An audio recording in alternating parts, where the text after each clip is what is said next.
a vida discipular proposta por Jesus.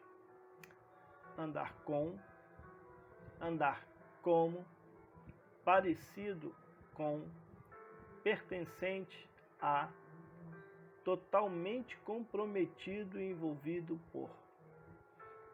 Andar com. Respondeu Jesus: eu sou o caminho, a verdade e a vida. Ninguém vem ao Pai, senão por mim. Com quem devemos andar? Pense nesse caso da vida como uma longa estrada, curta para uns, um pouco mais longas para outros, larga para um, estreita para outro no que diz respeito às suas dificuldades. Mas a pergunta que permanece é: para qual destino estamos seguindo?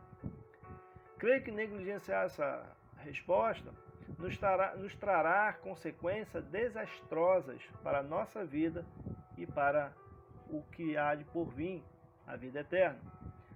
Seguir a estrada que é Jesus, ir na direção contrária dos valores e crenças que ao longo da vida nós fomos colecionando, que parecia tão certos, parecia tão absolutos, mas nós precisamos rever essas questões. O que queremos nessa vida e o que temos colecionado até esse exato momento. Percebo que nós estamos engodados por uma série de expectativas que vimos e chamamos de nossa vontade, nosso querer, as nossas verdades. São necessidades, na verdade, que nos venderam como que se nós não pudéssemos viver sem elas, mas que não satisfaz ao critério da alma humana. Penso que podemos abrir mão delas para viver o ideal daquilo que Deus tem para nossas vidas, para a proposta de Jesus para nossas vidas. Estamos traumatizados, infelizes, desnutridos de sentimento. Creio que nem sempre foi assim, mas esse complexo da vida nos tirou tudo isso. Deixou de ser simples e nos afastamos do potencial de Deus para nossas vidas. Fico imaginando o que passou na mente daqueles discípulos quando eles ouviram essa proposta de Jesus pela primeira vez. Creio que um misto de emoções, indagações, de sentimentos que conflitavam com a sua realidade e crenças. Como que alguém pode dizer: eu sou o caminho, a verdade e a vida? Isso não parece estranho para você? Aqueles discípulos estavam perto de Jesus, mas longe da dinâmica discipular que ele estava propondo. Como quem diz: eu tenho a minha direção, mas agora Jesus diz: eu tenho algo extraordinário, uma outra direção, um caminho discipular. E estou apontando outras diretrizes, outros valores. Como aqueles discípulos precisavam de algo mais para entender o que Jesus estava propondo. E foi justamente aí que eles deram uma resposta. Mostra isso de maneira para que possamos crer.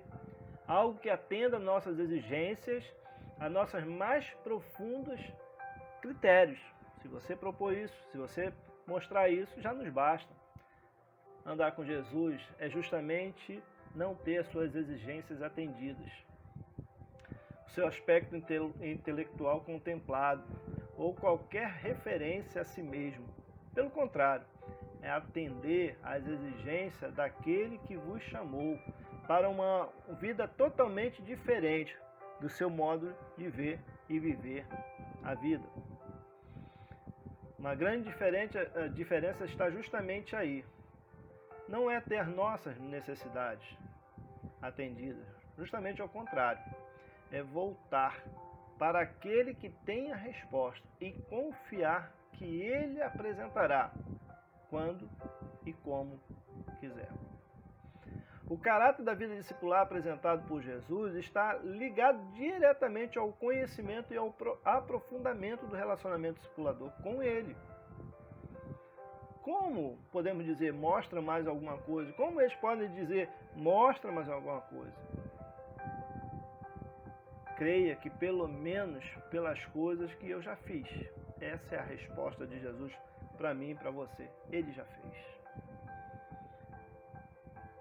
Aqueles discípulos haviam visto muito, tido experiências extraordinárias, percebido que Jesus não era uma pessoa comum. Ele era extraordinário em tudo. Isso já não bastava? Como temos levado a nossa vida discipular? Pedimos que ele faça alguma coisa, mas a sua resposta é fazer o quê? Eu já fiz. Agora eu quero propor para vocês algo de dentro para fora. Nessa caminhada precisamos esvaziar a nossa bagagem, das nossas crenças, do nosso critério, do nosso achismo e colecionar intimidade com Ele. A proposta de Jesus é essa. Qual é a sua resposta? É uma questão de tempo. Estou há tanto tempo com vocês. Não é outro tempo, não é quanto tempo, que você passou com Jesus, mas o quanto você permitiu que Ele realizasse as mudanças tão necessárias em sua vida como discípulo. A questão de tempo sempre nos incomoda. O tempo passa depressa. E quando percebemos, deixamos de existir e abrimos espaço para a próxima geração. E a pergunta é, o que essa próxima geração encontrará? Abrimos caminho para ela. Estamos apontando para essa direção, desprovidos de um saber de intimidade com Jesus. O que nós fomos ensinados e o que estamos ensinando é que o que importa é o nosso bem-estar, no máximo o dos nossos familiares. Não entendemos que não somos uma ilha e que precisamos do outro. O primeiro estágio que abrimos em nossa vida é o estágio da sobrevivência. Precisamos sobreviver. Isso é natural para o ser humano. Só que isso nos traz dor e sofrimento, porque nós não colecionamos senão angústias, rivalidades, traumas, poucos momentos de alegria que tentamos revivê-lo o tempo todo. O segundo estágio é o estágio da conquista. Queremos mais. E agora nós queremos que as nossas humilhações, aqueles que não acreditaram em nós, percebam que nós conseguimos chegar lá. Queremos provar o outro, ao invés de sermos nós mesmos. Vivemos nesse dilema de ter para ser. O terceiro é perceber que nada disso valeu a pena. Alguns não passam do primeiro estágio, da sobrevivência. Alguns até chegam no segundo estágio e aí tentam manter. Mas poucos chegam ao terceiro, de perceber que o tempo passou e nada daquilo fez sentido. Quanto tempo ainda vamos perder distraído com as coisas dessa vida sem avançar para o nível de intimidade com Jesus, que é exatamente isso que Ele está propondo. Há quanto tempo estou caminhando com vocês e vocês ainda não perceberam? Há quanto tempo eu tenho investido na vida de vocês e vocês ainda não entenderam? Você já entendeu a proposta discipular de Jesus para a sua vida? E aí nós percebemos isso que é uma questão de atitude. O que Jesus está propondo para os discípulos e o que Ele requer dos discípulos é uma atitude. Creia em mim quanto digo que estou no Pai e que o Pai está em mim. Pelo menos creio por causa das mesmas obras. João 14:11. Jesus estava lá, andou com eles, alimentou-se com eles. Eles viveram momentos juntos e ainda não haviam entendido. O que deveria Jesus fazer a mais para que eles entendessem? E a pergunta é, o que Jesus tem que fazer a mais para que você entenda essa vida discipular? Não tem nada a ver com Jesus, mas com os discípulos. comigo e com você. Eles sim precisavam tomar uma atitude, em vez de questionar e se afastar cada vez mais da proposta de Jesus. O que nos falta entender? Chegamos ao entendimento que essas coisas nos impedem a entender e atender as exigências de Jesus, que é crer. Creia, ao menos quando eu digo que eu estou no Pai. Creia pelo menos porque eu faço as mesmas obras. Olhando para aqueles que seguiam a Jesus, sempre vamos perceber que havia ali 3 grupos. Primeiro, a multidão, quer seja pelos feitos de Jesus, pela autoridade que ele pregava, quer seja pela crítica à ordem estabelecida, quer seja pela indisposição com os líderes religiosos, ou quer seja até por alimentar essa multidão, sempre havia uma multidão ao redor. Claro que no primeiro sinal de perigo, todos eles abandonaram Jesus. O segundo grupo eram os discípulos de Jesus, que eram compostos pelos apóstolos e demais pessoas. Aqui vemos no grupo de discípulos de Jesus e nos apóstolos também um grupo cerne: Pedro, Tiago e João. Eles caminharam com Jesus, eles viram Jesus e a expectativa de Jesus, dos ensinos deles, estavam direcionados a esse grupo, o grupo de discípulos. A interação que eles estavam fazendo com aqueles 12, para que aqueles homens pudessem perceber a grandiosidade da obra, do trabalho, da vida discipular que ele estava propondo. Mas eles não haviam entendido e estavam querendo um pouco mais de Jesus. A pergunta é que nesse tempo todo, e com tudo que Jesus já fez, estamos entendendo a proposta de Jesus?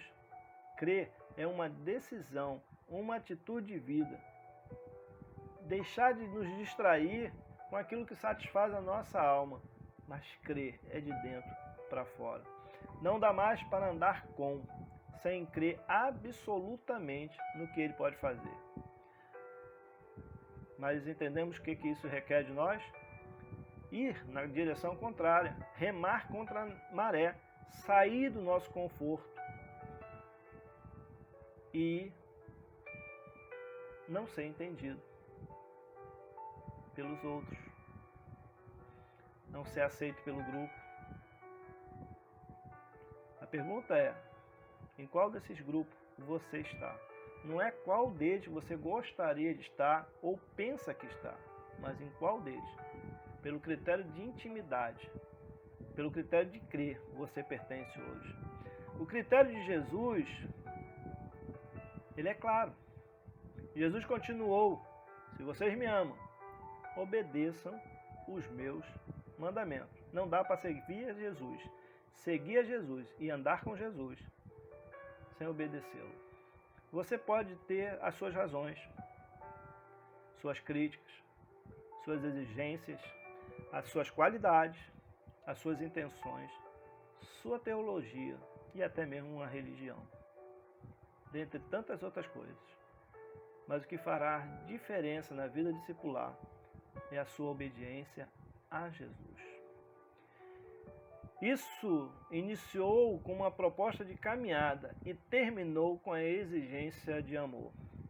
Amor expresso por uma atitude, obedecer os mandamentos. Obedecer os mandamentos, isso requer um conhecimento desses mandamentos, dos seus ensinos, da sua vida, da sua prática e de uma transformação completa que ele quer fazer na sua vida. Vocês me amam? Obedeçam os meus mandamentos. Andar com é perder para aquele que te faz ganhar. Andar no outro nível de entendimento sobre essa vida e saber qual é o seu destino final. Andar é andar com segurança, com convicções, em quem você tem crido e que existe outra possibilidade, um outro tempo, um novo tempo, um Deus verdadeiro, vivo e eficaz para a nossa vida. A vida discipular proposta por Jesus é andar guiado por Ele, através de outro discípulo, enquanto você guia o que está vindo depois. Andar com Jesus é andar com outros discípulos e amar a Jesus obedecendo a sua palavra. Que Deus te abençoe, que você possa aprender a andar com vida discipular, é a vida de obediência à sua palavra. Que Deus te abençoe.